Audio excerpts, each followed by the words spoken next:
on your seats, and quick change. Krista Davis's program is now going to be on Thursday, the 13th at 7 p.m. Okay? She's terrific. She spoke here at the Foundation Center a couple months ago. Getting in front of your fear is now going to be Thursday, the 13th at 7 p.m. Okay. There was something else I wanted to say, but now it's gone. Oh yes, BoomerWorks.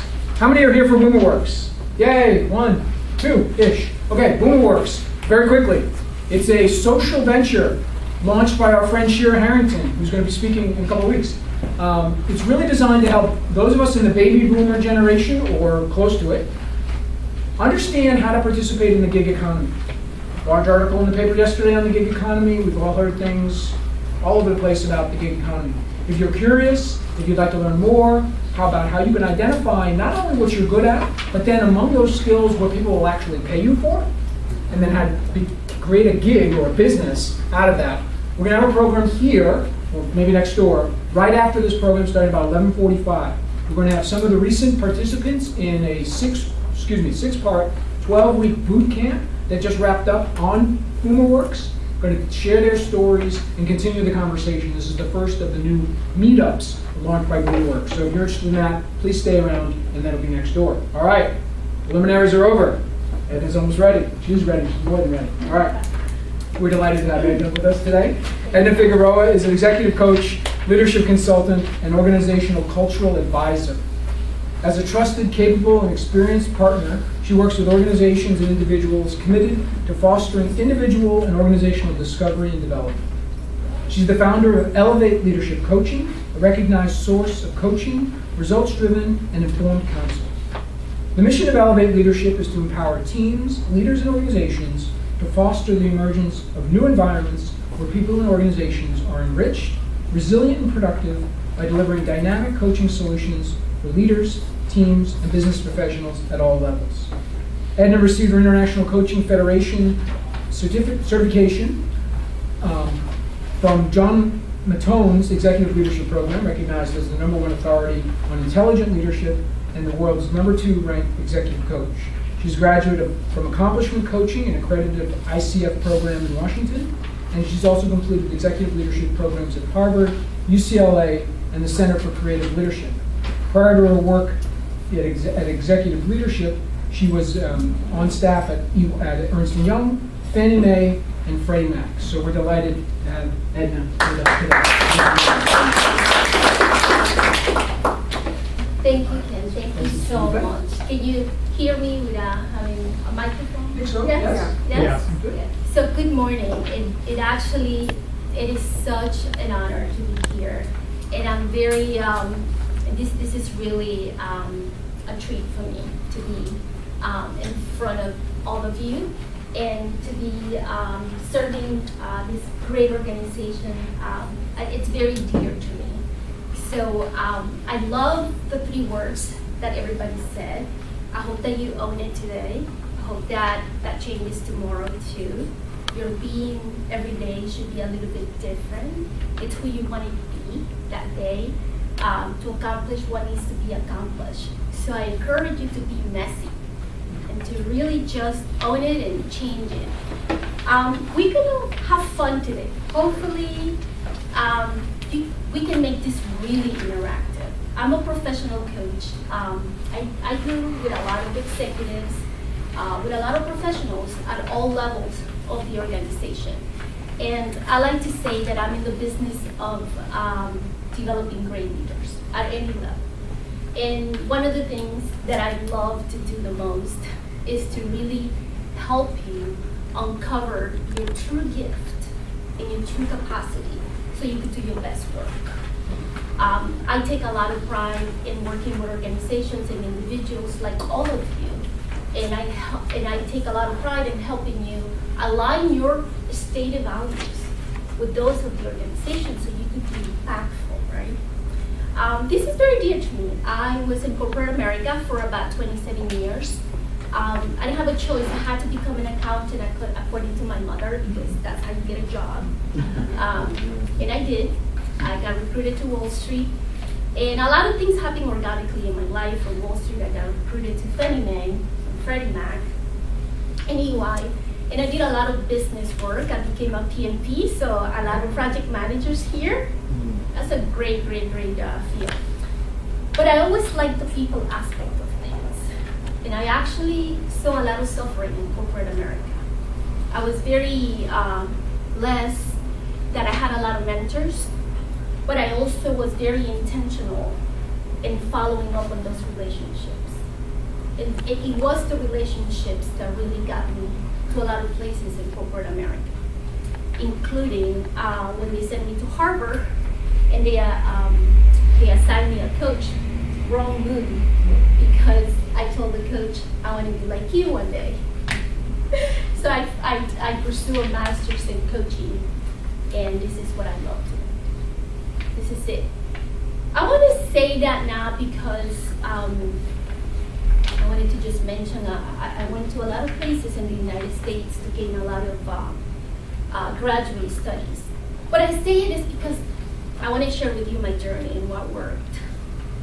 I was intentional in leadership. I used to use a lot of buzzwords. And I wanted to make my own. I wanted to experiment.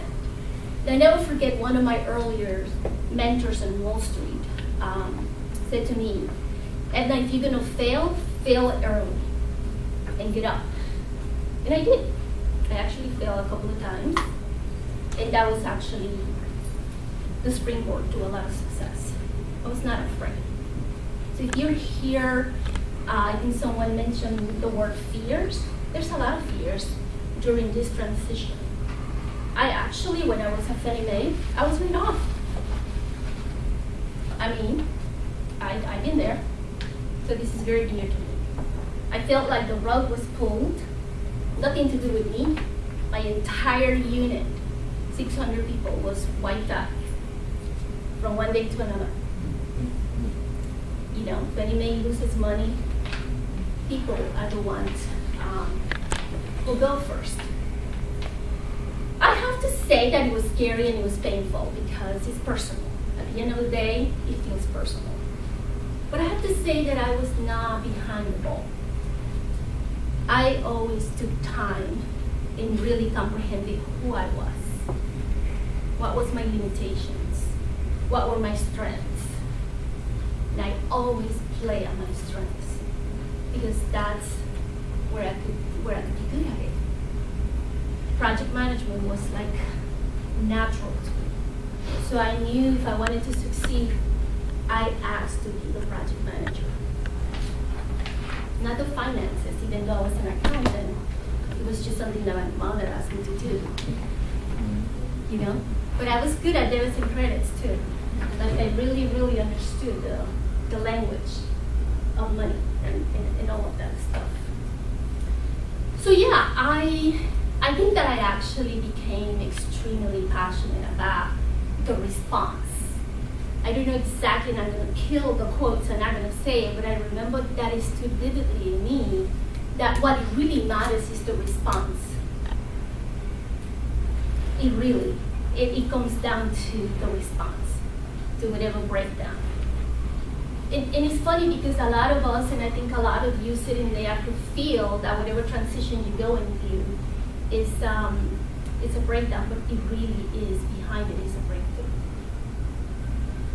So I think that's how I wanted to position, how do I change to the next? That's how I wanted to like set the stage. I thought a lot about of topics coming in here. And yeah, just go there. Forward. I love this. And a lot of my work in leadership development, it's the inner core. And there's a lot of words for it. It's self-awareness, it's self-image, it's your own version of yourself. But the most important thing is however you are defining today, your self-definition. And that really is the foundation of success. We're going to see later on how that spills over. The skills that you have, the gift that you have, how you make decisions, how you view power, how you become a team player, how do you work when you're working from home, what decisions you make, what decisions you don't make. It all comes from the self-concept.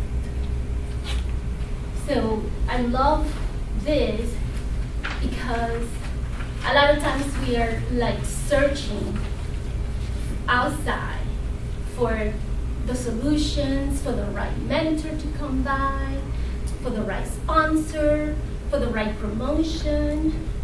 Really, it all is in us. We make that choice. We really make that choice. So this is one of my favorite quotes because coaching to me, I have a lot of definitions of coaching depending where I go, but coaching to me is an inside job. It really helps you. It's like an onion, and then you just unpeel it.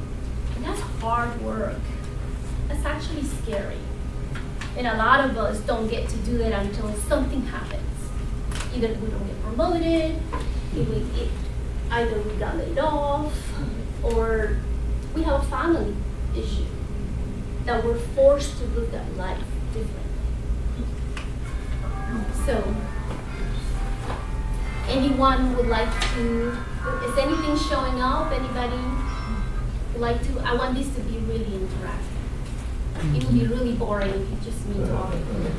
So anybody, what's showing up? Be vulnerable. If you want to grow as a leader, you have to be vulnerable. Yes. You mean in that statement? Or anything about what we're going to cover today is going to be a lot of touchy, a lot of how does that interplay with our skills, and then connecting the dots. Oh, okay. Okay, Well, but if anything that's in your mind, I just want this to be very interactive. Well, I was reading and I this book and it was giving a test to find out what my 5 strongest strengths were. So I did find that out, and I agree with the answers that I got. Yeah. My 5 strongest strengths in me. Yeah. Okay. So I guess from there I'd like to work and really make a list of my true ambitions or desires Yes. and purposes, We'll get passions, to that. and so forth. Yes, and you mentioned purpose. We'll touch on that because we all have to have a purpose statement. Our mission as a leader. Who's the leader that we want to become? Right. Leadership is just not coincidental, it's intentional. You know, the journey to become a leader just doesn't come by. You have to, it's a journey. It really is a journey that we all have to embrace. So I'm going to go here, and I'm going to move this chair a little bit. Can everybody see that? So I really like this, and I have permission to borrow it from my coach, where I got my executive coaching, who is the guy who coached Steve Jobs. So about 3 years ago, I set a goal, and I said to myself, I want to get into his program. I used to listen to him all the time. He Who was is it? very, John Matone. Okay. You can look it up. He coaches Steve Jobs. How do you spell his last name? Matone, Matone. Yeah, you can look it up. He was a Steve Jobs coach, and he developed this model. And everyone who goes through his program has license to use it. So I'm very privileged. Of course, I have make it my own. He always tells us, make it your own. So what you see in the middle is the self-concept. And he's right on the money. A lot of this came also from feedback that he has gotten from more than 6,000 leaders. So it really makes a lot of sense. So what we're gonna park here a little bit, if you allow me to. But basically, there is an interplay. There is a very powerful interplay that takes place between the self-concept, and we're gonna look into what makes the self-concept and the leadership skills. There's a connection. They're not separate. And we're going to take a look at how do we develop our self-concept. Because from here, it really is where the power is. It's where you make decisions or don't make decisions. It is what dictates or sort of designs your belief system. It's made out of those good references that we have, bad references, our values, our character. All of that, it's really our self-concept. What's the negative references? Negative could be anything that you view negative. If you view getting laid off or not getting a promotion as negative, that either consciously or not consciously, that plays into how you view the world, or how you make decisions, or how you come across as a leader. Yeah. Yeah. Let me read something that John Malone wrote about the self-concept. It's, he said, most of us have an idea of our inner core, and that's really our character, our self-concept, our values, our thinking patterns, our emotional makeup.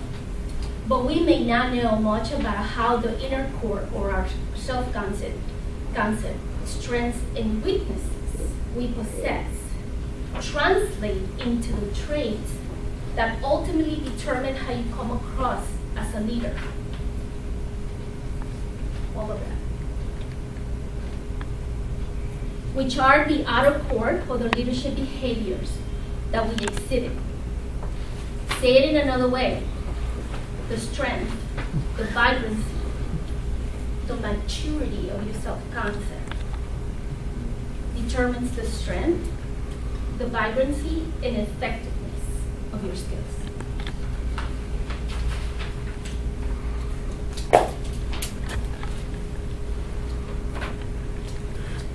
It's in very simple words, really, and this is how I learned it was, if I have not such a great concept of myself because of how I was raised,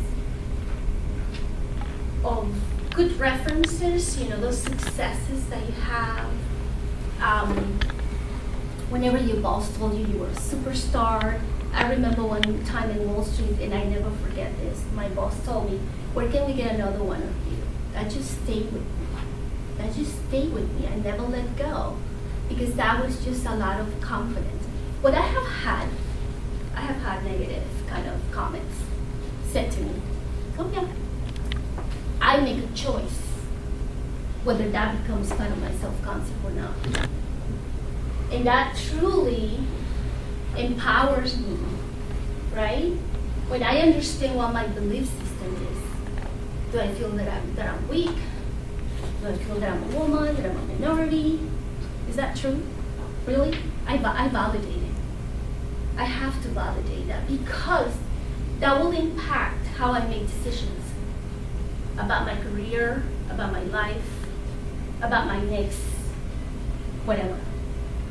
That definitely impacts my critical thinking. If I'm a project manager that have a very poor image, I'm not going to drive that project to the results probably that it needs to. I'm not going to be a team player. I'm not really going to be focused on talent. And the thing is that leaders who hire you, right, they expect you to be a leader. They expect you to know how all of this works. And I have to say that one of the things in corporate America, and that's why I became really encouraged to become a coach, is because there's not a whole lot of professional development out there. Companies spend less and less, very little. I think, a lot of it is technical training, compliance. 90% is purely compliance, especially if you're in IT. How many are in IT? I feel bad. It truly is compliance. And accounting.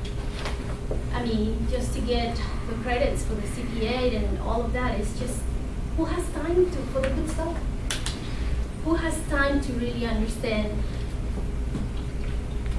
who you are and who you need to be? So let me stop. I've been speaking for quite a while. Let's engage in the conversation. Does it make sense? So speaking to you, it's pretty powerful. And I want to make it simple, but it's pretty powerful. Does anybody have the courage to share how do you view yourself?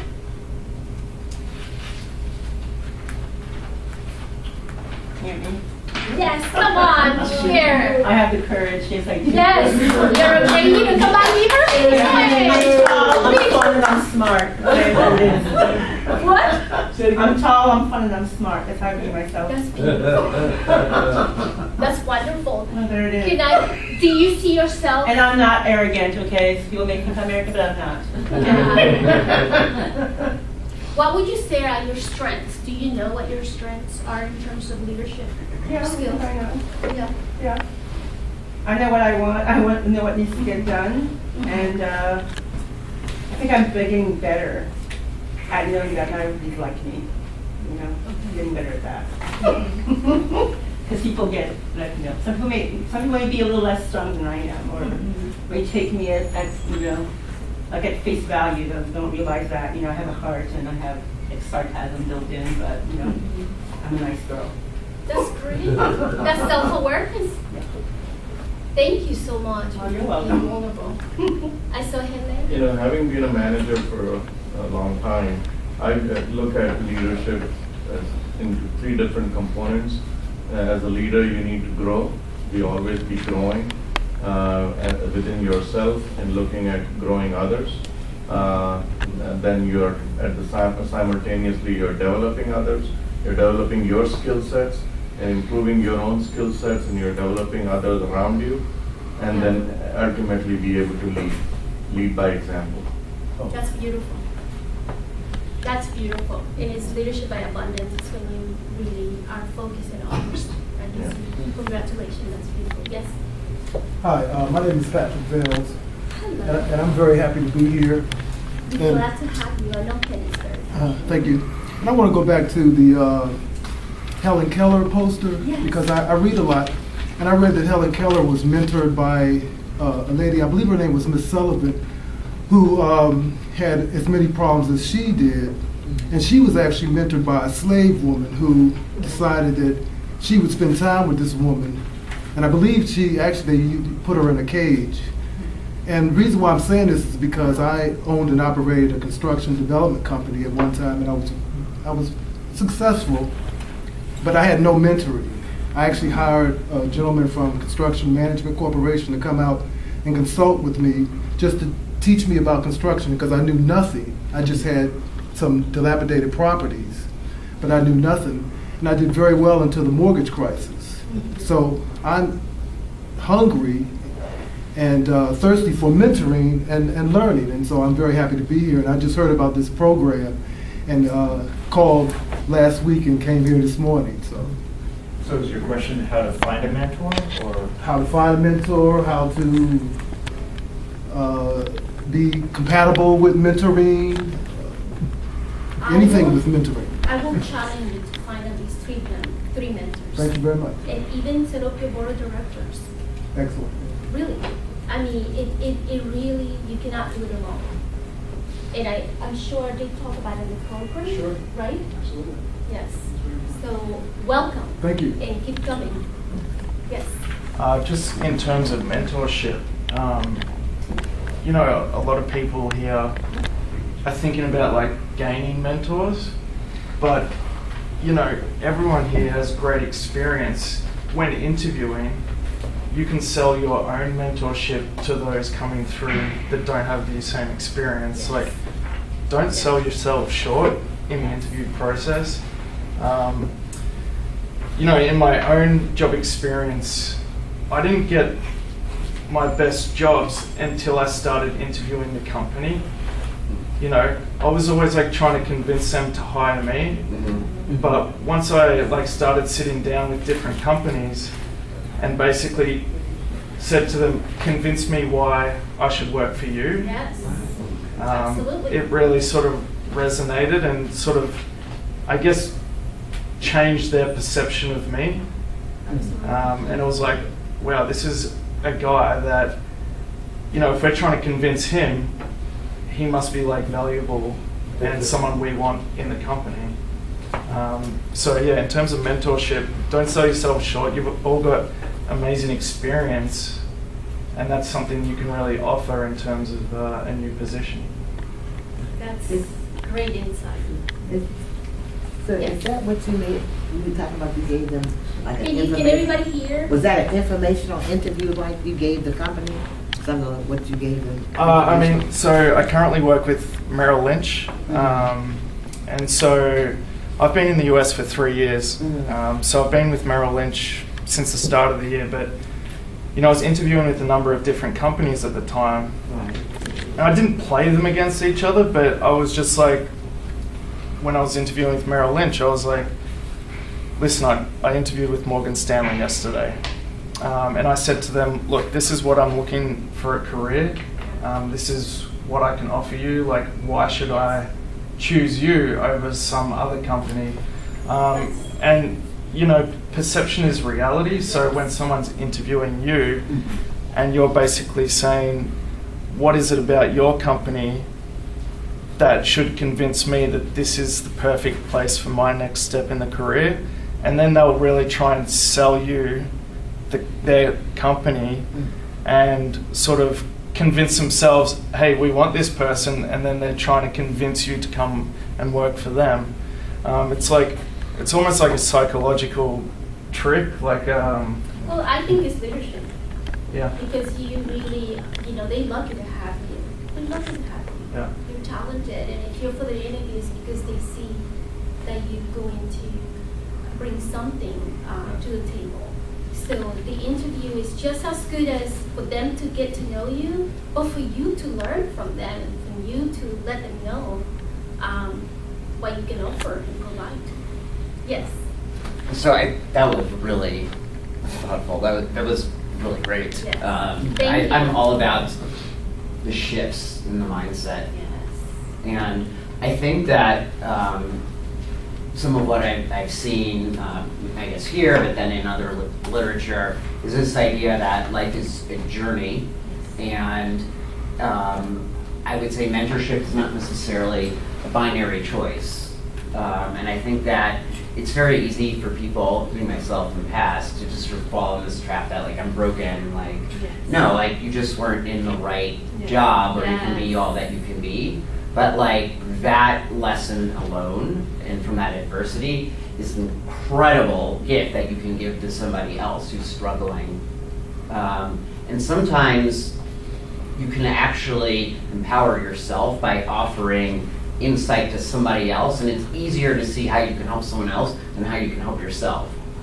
LinkedIn just has this new thing now that like you can sort of volunteer to be like a mentor for someone, and sometimes like if I'm just kind of bored or like not feeling like so great, like I will just kind of spend like 10 minutes doing that, and like it provides a lot of fuel, frankly, like to be able to give to other people in a similar circumstance, and it makes you like recognize, wow, like I have a lot to offer. I mean, this is really powerful. It is extremely powerful because I heard a couple of things, right? And people from my body of work and studies, we actually spend a lot of days on this topic. People come from being a victim, or people come from being responsible. Great leaders come from being responsible, not from being a victim. And let me be very careful. We all, navigate through those.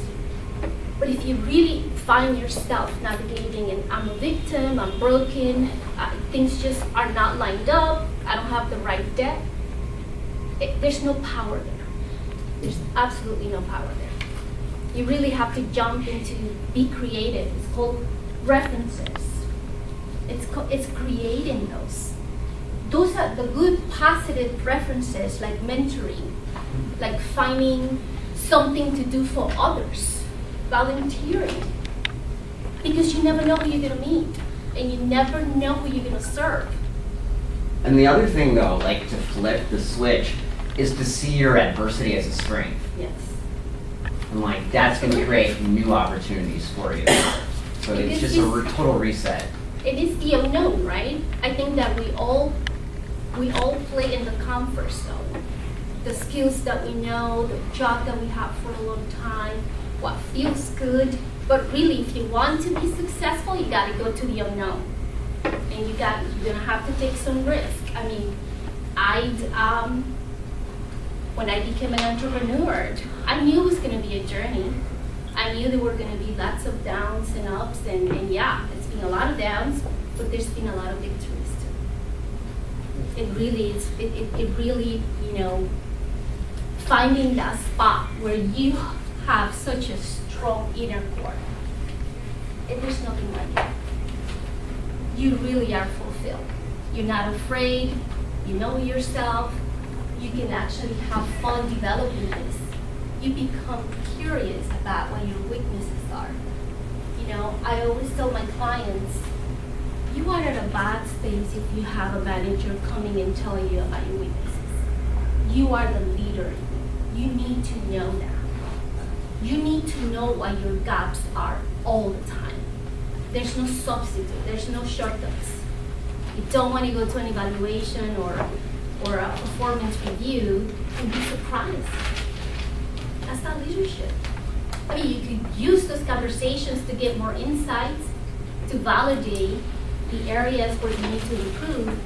But doing this work, you really are to hone in where your gaps are and what are the skills that you need to really hone in for that job that you have or for the job that you want to have, and understand your limitations and have a plan for how you're going to go get it.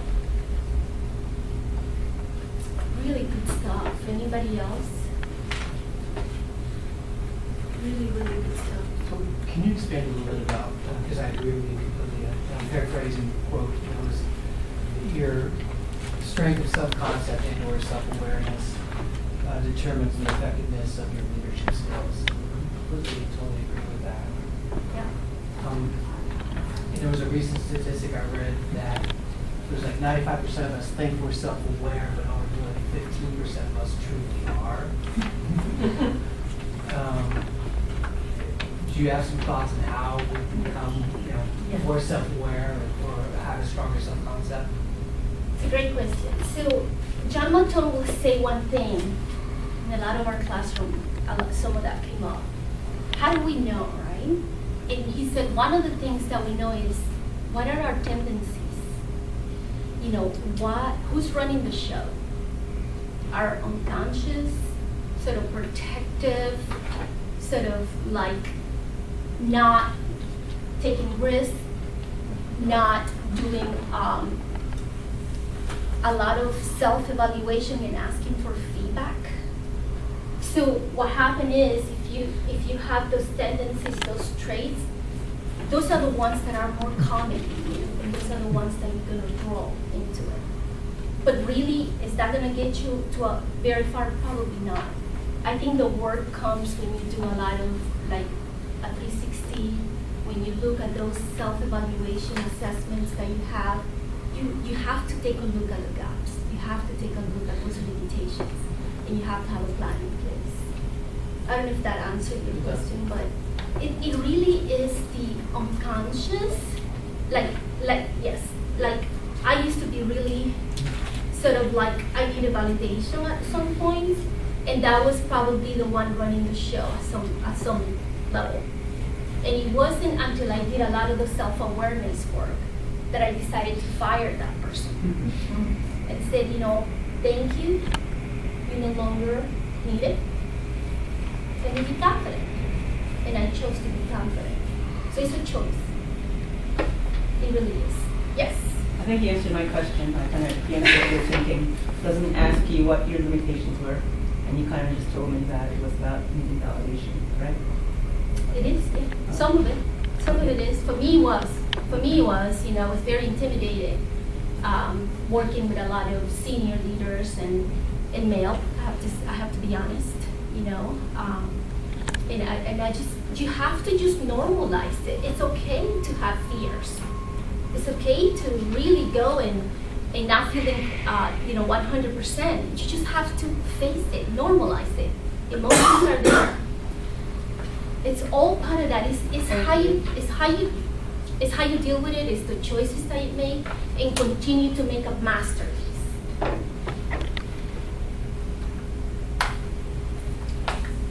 Okay, good stuff. Let me see what's the next slide. So, I think let's talk a little bit into like how do we move them? How do we work this self-concept and this whole leadership model, right? Once you better understand your innermost core of your self-concept or image, you will know your potential, for sure. You will know your potential, and that's a big deal. Knowing your potential is a big deal, because knowing your strengths and knowing how much more, there's one thing that you can definitely find out in here, and that's your passion. That's your passion. I'm not going to paraphrase Michael Jordan, but he said, that he loved to play basketball, and that's why he's good at it. As simple as that, really. So you will make wiser decisions. We talked about the wheel, right? You will make a wiser decision. Be more prepared to lead change, right? If you have that strong concept, change is not just going to come and rock the boat for you. You're going to be in charge. You're going to create teams better because you know yourself. And you get to know others better. You know where they're coming from. You know the being. You know who are they being. Because you're so self-aware, you've done so much work on yourself, that you really are able to have better people skills. Because then you understand that this person is coming from fear. And you can coach them, and you can help them develop. You're going to be able to resolve conflict better because you're not going to take things so personal. You're not going to get stuck. A lot of people that don't have self-awareness get stuck. And you're going to communicate in better ways. You're going to continue to elevate yourself because you're going to find out your passions, and you're going to set goals, and you're going to have that. You're going to be active, not passive, about your careers, about your life, about everything. So, what are the questions, right? And I invite you, all of you, because I'm learning as much from you, believe it or not. How do we know, how do we engage this work of knowing ourselves better? I will start by trying to answer one question, is knowing what is serving you right now and what's not. One example could be, are you getting a lot of interviews? And if you're getting interviews, where does it stop? Does it stop with you being nervous and that story playing in you, that you're not good enough, or that you got laid off and you have to overcompensate in your words because you're afraid that they may say, well, she may not be the best. All of that stuff is just a story that you have to put in the side. Yes? Most people don't know that all of us are emotional. And that when you know you're emotional, you begin to hear other people with opposing views. And when you hear opposing views, you become more emotionally intelligent. And you think for more a week than a second. And when you think for a week about problems, do you become much more emotional intelligence to make a decision as a leader and as someone who works for a leader than ever? And this is Harvard Business writing this now, that in the age of science, do we all have to learn from other people to be able to get a business to go forward in the 21st century? It's a big debate, but it's coming more and more. And these are all Harvard professors and all the bigger universities are writing this now in MBAs. I didn't know this a year ago. So do we know we're emotional every day? And how we talk to people, we're very emotional. We know what we want to do. And we talk like that more, rather than thinking a little bit more before we talk and have our view. And that's learning. And I'm wondering if we all learn at work or not, or when you get interviewed, are you really being able to talk to human beings, or do they want to hear just what they want? I don't know. It's very complex. Depends. You know, some Big people- debate. Yeah, some people, that's the challenge, right? Some people want to hear what they want to hear, and other people are much more open. I don't know if that was, you had emotional leadership, and I'm not sure. So I've heard of emotional intelligence. I can guess what emotional leadership is, but I think one of the things about, I think emotional leadership is, based on my experience, is people that are more open to listening to other people. I think someone would use the terms empathetic or whatever, so that's, I think, empathy might be part of emotional leadership, right? Yes, absolutely. I think I'm going to go back to, because I think you guys are bringing something up. The emotional aspect is a big deal, and it's an area that there's a lot of debate, and it shows up, and it's inevitable. We have to deal with it. We're going to go at the end is great research on 3 things that you have to look into to become a leader, and that's your mental capital, your personality, and then it's the intellectual capital. It's the skills that you know, and then it's your social capital. And Harvard is doing a lot of work on that. I'm all over that, but it makes sense. Those are the 3 tenets. And I asked Matone. Say those 3 again. Mental. We're going to go through it. It's the mental capital. It's your personality. It's your intellectual capital, which is the skills. And then it's your social. And those are the 3 tenets that are being looked into it. But I think Scott and, I'm sorry, your name? Scott. Scott in? Your name? John. One thing that is helpful to deal with the emotional aspect is having a good sense of your values. What do you value the most in life? That really helps you. And a lot of people, and I have to say this, a lot of people don't even go back and take an inventory of what the value system is. And it changes. It changes a lot. I think when you could be really well anchored, I'm not saying that that's the ticket, but it does help when you rank. In my class, we spend a day on values. And it's funny because my values 10 years ago were very different than my values now. But that does help with the emotional makeup. So I will encourage you, write notes, go and find out what your values are today. Is it family? Is it success? Is it commitment? Is it money? That's driving your decisions today. So I will encourage you to do that. The stuff on character too. If these 2 to me are prime, the values and the character, that can help you anchor. And I think I had a note of here because this helped me a lot when I did my character work. And I had to write a sentence for all of my elements of character, because that played into this, all of that, all over. That's spilled all over. Courage. Who am I being in terms of courage? Loyalty. Diligence. How I'm getting things done. Modesty. Honesty. Gratitude. Make a list today. Make a list of your values and your character. That will help you. That will help you. I mean, not all the greens, not all the lights are going to feel green on a particular day, or when you're dealing with your boss or any difficult interaction, but that helps you big time. So let's go back to this. One thing, another great way of knowing about, getting feedback and firming up your self-confidence is feedback from mentors. Mentors are the ones that can be really honest and hone in on your strengths and on your limitations. But ask your mentors, tell me honestly, what do you think about this? Yes.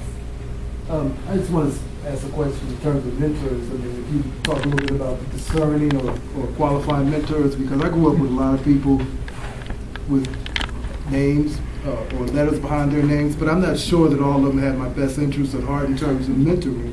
And I'm sure a lot of people face situations where you've had mentors who not necessarily were sincere about benefiting you, as I have in my experiences. I think you have to have a plan. Like I have a mentor, let's say I'm going to do a project with an IT company. I want to talk to someone who knows IT. And I ask them what blockchain is and all of that, and they explain it to me, so I sound smart when I go. Okay. And I know more about blockchain than anybody else that I'm supposed to know. But I'm curious to find out. And I'm very curious to learn. And we'll talk about the intellectual capital, how important it is now. But I will get a lot of mentors. People think that they should have one mentor. Get a mentor in that one area that you're not so good at it. Get a mentor in different areas of your life. I have a board of directors. That's how serious I am about my development, about my success. And it's not just a one, right? I offer them too. Don't come to a mentor session just expecting to receive. Bring something to the table.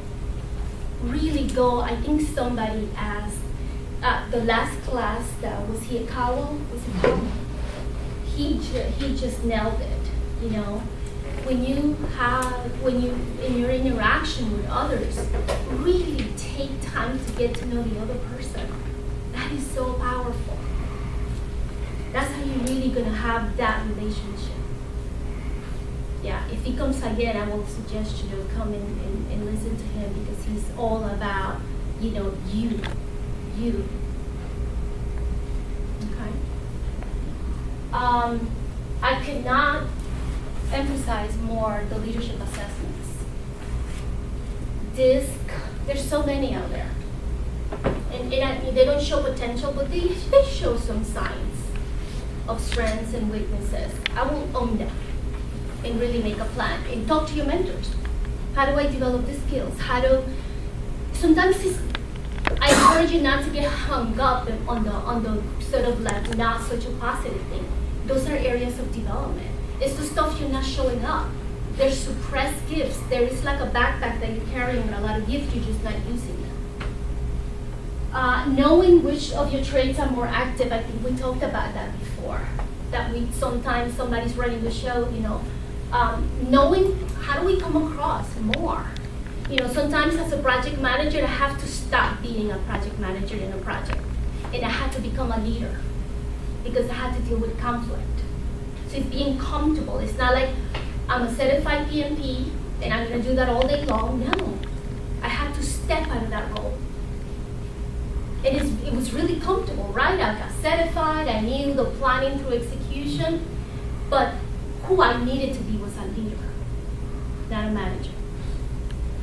Understanding the thoughts and behaviors that can derail you. Oh, that one it's really, really powerful. And I think we all know which ones are those. Knowing your self-awareness is key, and is definitely understanding your potential. The journey you take to strengthen your inner core can be one of the most rewarding ones in your life. I cannot stress this. I think we talked about this. There is absolutely no other way to really start digging into the leader that you must become to achieve what you must achieve, unless you really know yourself, unless you really know your gaps, unless you really know your strengths. It really is the fact, we talked about this, to understanding yourself and others. And it is the foundation for teaching and empowering yourself to become always more capable, committed, and connected. Those are the three most positive outcomes that I would like to leave with you today. You will become more capable, more committed, and more connected with 3 C's. Whatever your journey whatever journey you're in, it will help you take completely. And he creates, we talked about references, right? The negative or not so negative, positives. Matone is big on that. He said, you know, for you to achieve what's next, you have to create good references, powerful references. Meaning, take a risk. Go and volunteer, do a project. Learn a different skill. Get on LinkedIn, be messy. Just be messy. Because it is that pile, it is that pool of the good references that is going to take you through the interview, through those moments that matter. He said something very interesting. If you feel compelled that you cannot create them, which is not true, follow people who does and learn from them. Follow people.